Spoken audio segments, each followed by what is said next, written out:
Kejadian ini waktu aku masih duduk di bangku sekolah.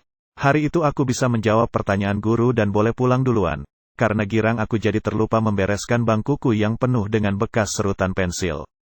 Esoknya di bawah bangkuku ketemukan selembar kertas yang dilipat. Kupikir ini bukan punyaku karena kemarin aku gak berbuat apa-apa.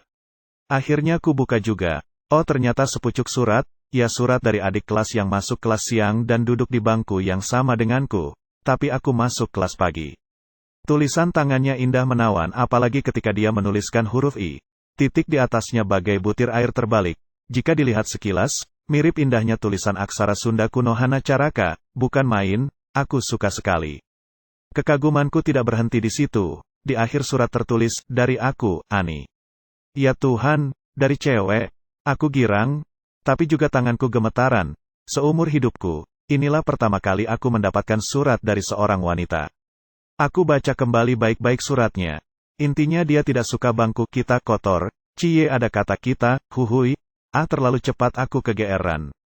Aku ingin membalas suratnya, maka mulailah aku menulis sembari meminta maaf kalau meja kita kotor karena kelalaian diriku, kemudian diakhiri dengan tanda tanganku, dari aku, Haryanto.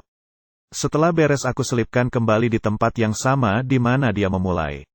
Dalam surat-suratnya Ani mendambakan seorang kekasih yang bisa memberikannya setangkai mawar merah seperti di film-film. Hal itu belum kesampaian, itu bisa kulakukan Ani, memang aku orangnya seperti itu, romantis. Dia kemudian membalas, ya, Ani tunggu, itu cita-cita Ani sejak dulu, tulisnya. Hari berlanjut hari, akhirnya aku dan Ani jadi ketagihan saling berkirim surat setiap hari. Malamnya bila aku mau tidur, aku sudah tidak sabar untuk bangun pagi. Mandi dan berangkat ke sekolah, mengais-ngais kolong bangku. Nampaknya kami saling jatuh cinta walau satu sama lain belum pernah ketemu, walau hanya lewat tulisan. Oh ya aku ingin tahu Ani si adik kelas itu yang mana gerangan. Kebetulan dinding kelasku waktu itu masih terbuat dari papan-papan yang disusun. Ada beberapa celah yang bisa dijadikan tempat mengintip keluar. Ya, bangunan kelasku paling tua dibanding dengan kelas lain. Beberapa saat sebelum kelas bubar, aku ngintip di celah itu. Berharap bisa melihat sosok Ani di antara teman-temannya yang mulai berkumpul menunggu kelasku bubar. Waktu mataku menempel di dinding, ada yang menghalangi celah dindingku sebelah luar. Tapi sepertinya bisa berkedip, ya Tuhan itu bola mata. Ternyata ada yang mengintip dari luar dan aku mengintip dari dalam. Jadi saling pandang sesaat. Kamu Ani, kataku. Dia nampak kaget dan berlari menjauh dari dinding menuju gerombolan teman-temannya. Aku bergegas mengejar menuju mereka dan dengan napas terengah-engah aku bertanya, Ani mana? Ani yang mana? Siapa yang namanya Ani di sini? Mereka malah saling pandang, Ani. Di sini tidak ada yang namanya Ani Kak.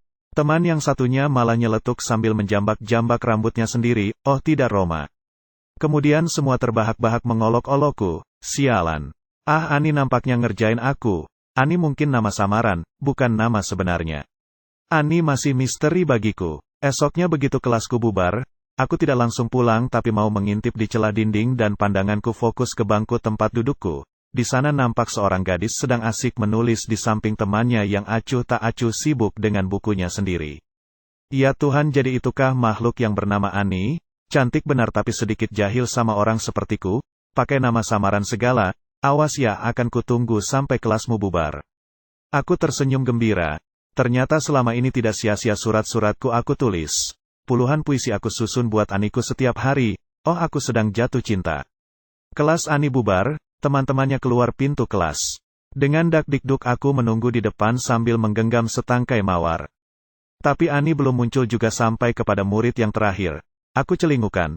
Ani keluar lewat pintu mana, sedangkan kelasnya tidak berjendela. Akhirnya aku kejar teman sebangkunya, kurai tangannya dan berkata, tunggu.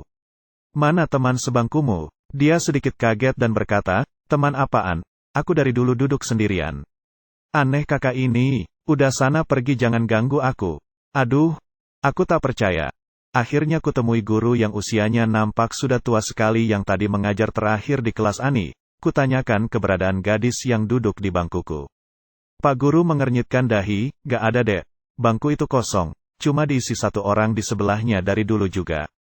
Bulu kudukku mulai berdiri. Jadi selama ini aku surat menyurat dengan siapa?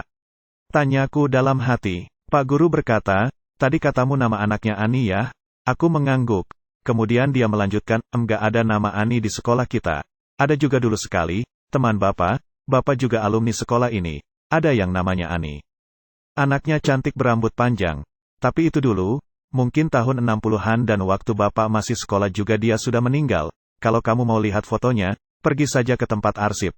Ah sudah sore, aku bergegas pulang. Surat-surat Ani aku simpan rapih di lemari. Aku mau periksa lagi dan mau baca-baca.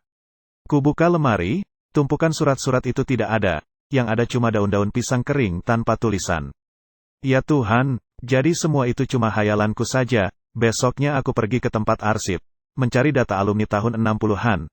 Akhirnya kutemukan Ani Jayanti namanya. Ya Tuhan, fotonya persis sama seperti yang kulihat di kelas kemarin. Aku duduk di bangkuku. Aku mulai menulis surat, Ani. Ini janjiku padamu telah aku penuhi. Ini setangkai mawar mekar mewangi buatmu. Tenanglah dindaku di alam sana. Salam sayang dari aku yang pernah mencintaimu, Haryanto. Itulah surat terakhirku buat Ani dan hari-hari selanjutnya tidak ada balasan lagi darinya. Dan aku kembali menjadi orang yang paling kesepian lagi di dunia ini.